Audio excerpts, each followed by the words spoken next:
Halo guys, kenalin di sini. Dan ini adalah router 8609. Menarik juga ya untuk direview. Nah, sebelum kita masuk ke settingan atau isi dari dalam router tersebut, saya mau sedikit jelaskan apa itu router 8609. Menurut blog yang saya baca di Google, router CTE 8609 ini adalah salah satu jenis router dari yang digunakan untuk menyediakan koneksi internet yang lebih stabil dan cepat. Salah satu alasan mengapa banyak yang menggunakan CTE 8609 ini karena sudah menggunakan jaringan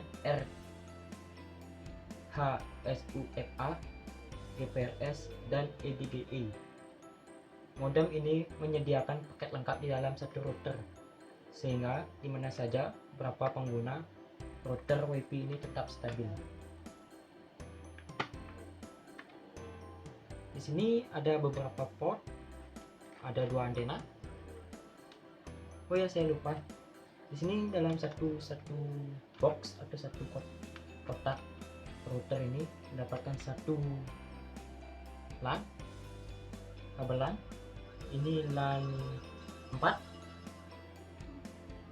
satu buah charger. Ini inputnya 100 sampai 240 volt, output 12 volt 1,5 ampere. Di sini ada 4 port LAN, 4 port LAN. Kalau di Telkom LAN 1 sampai 3 ini digunakan untuk internet Ethernet. Kalau di LAN 4 biasanya digunakan IPTV atau TV box STB. Ada tombol power, ada port power, tombol power, dan ini 2 port untuk RJ11 atau yang lebih gampangnya telepon rumah, port untuk telepon rumah. Ada 2 di sini. Kalau di Telkom biasanya digunakan pon 1 saja, pon 2 nya kadang-kadang nganggur. Di sini cuma ada max, serial nomor, sama ya, ini buatan Jepang ya, buatan Cina. Ini buatan Cina. Di sini ada port untuk apa namanya, PON atau istilahnya fiber optik. Nanti saya sudah siapkan fiber optik, kabel fiber optik. Ini disebut dengan PetScore. Nanti saya coba masukkan ke sini.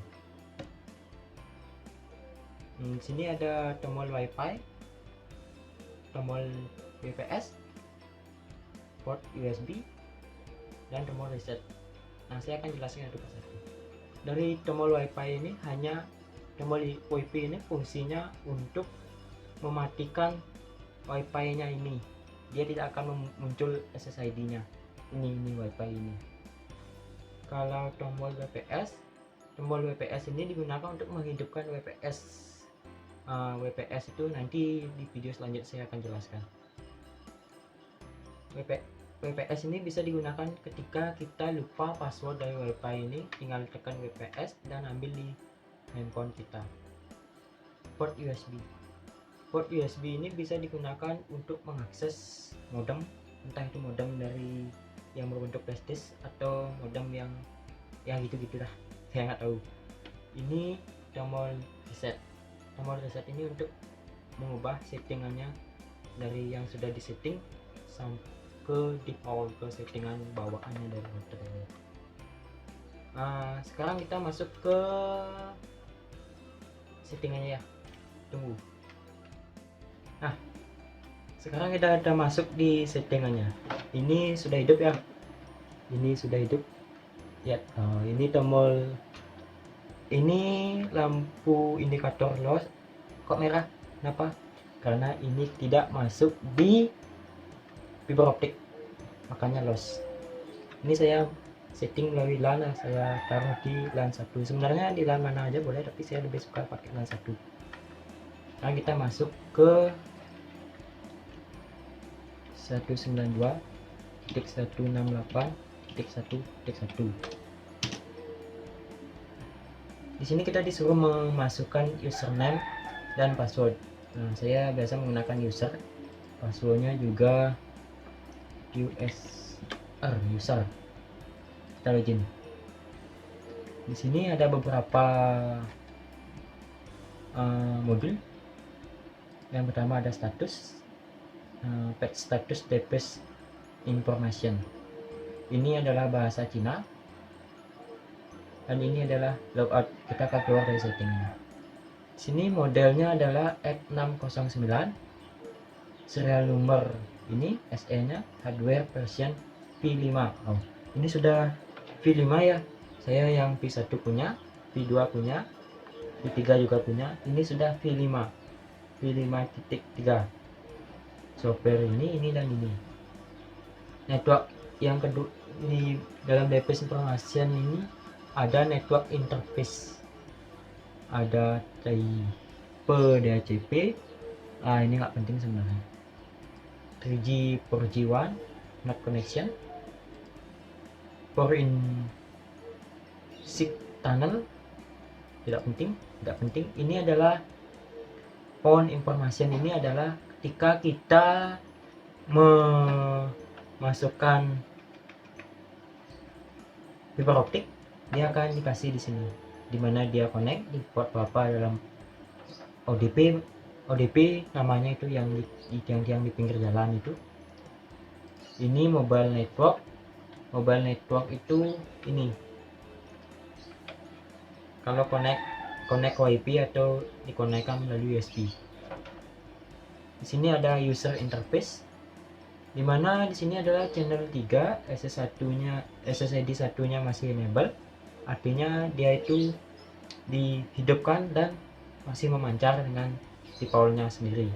Ini nama defaultnya, ini security-nya atau penghalang untuk connect ke sini. MAC address-nya ini SSID 2. Ini udah multi SSID ya. Ini kita bisa membuat 4 SSID sekaligus. Sampai SSID 4 masih disable, belum saya aktifkan. Sini ada port internet, Ethernet. LAN satunya kita sudah connect, masukkan ke PC saya sendiri. LAN 2 nya kosong, makanya di sini disebut link down. LAN 3 dan LAN 4 sama. Oke. Sini nih USB ke detect. Sini tidak ada USB yang connect. VoIP status. Nah, VoIP status itu untuk ini port phone-nya, port telepon rumahnya, lebih singkatnya. Sini ada network.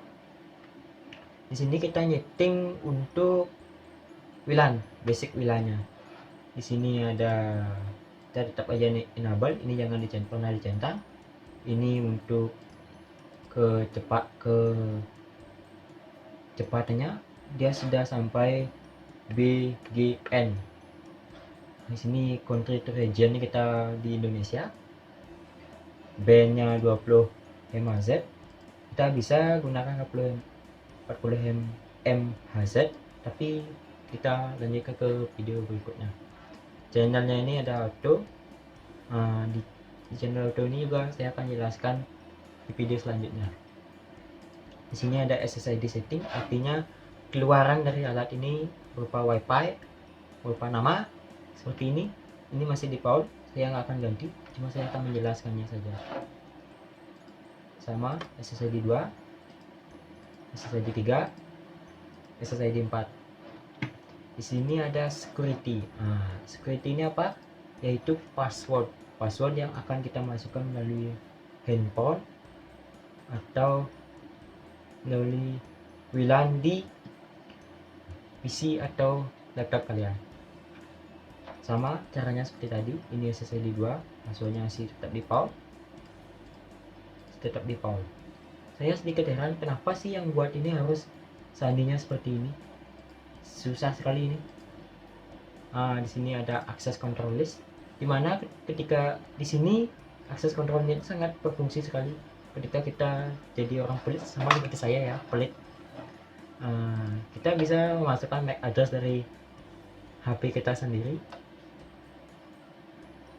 dimana di sini ada sistem block dan permit. Kalau banyak orang yang connect dalam satu router ini, nanti kita bisa cari MAC address dari handphone tersebut dan masukkan ke sini, dan kita pilih modenya block supaya dia tidak bisa connect lagi ke router ini. Nanti kan saya jelaskan pada video selanjutnya juga.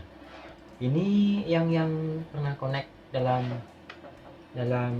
router ini, tapi karena ini router masih baru, kan tidak ada connect. There is no data. WMN, ini nggak penting. Ini WPS yang seperti saya bilang tadi itu. Ketika kita lupa sandinya, kita klik saja tombol WPS di sini. Ini ada LAN. LAN-nya ini desktop AA5 ini, karena saya konekkan di LAN 1. Ini IP address-nya. Ini boleh kita ubah, tapi biarkan sajalah. Ini keluaran dari LAN. DNS servernya 1.1. Ini nggak penting. Penting.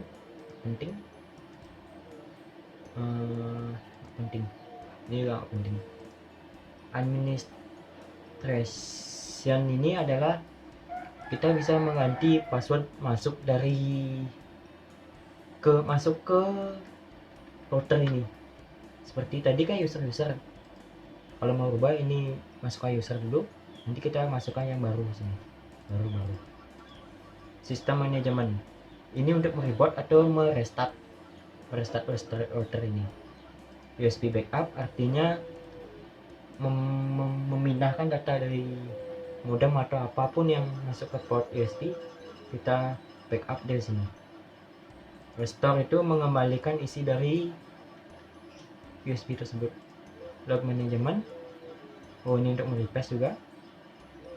Diagnosis itu untuk mendiagnosis berapa kecepatan atau berapa up-nya, berapa down-nya gitu.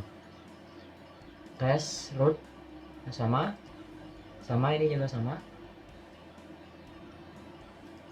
4G basic ini digunakan ketika kita memasukkan modem, entah itu Bolt, entah itu Telkomsel atau apapun di situ. Di sini kita juga tidak ada Android ya. Namanya aja saya susah. Ini head, ini bisa kita gunakan untuk kita baca untuk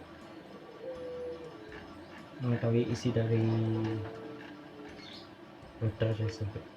Ini logout ini kita klik ketika kita sudah berhenti atau selesai men-setting dari router tersebut, router ini. Sekian dari video dari saya. Apabila ada salah kata, mohon maaf. Sampai jumpa di video selanjutnya. Jangan lupa like, komen, dan subscribe. Share bila perlu. Dadah.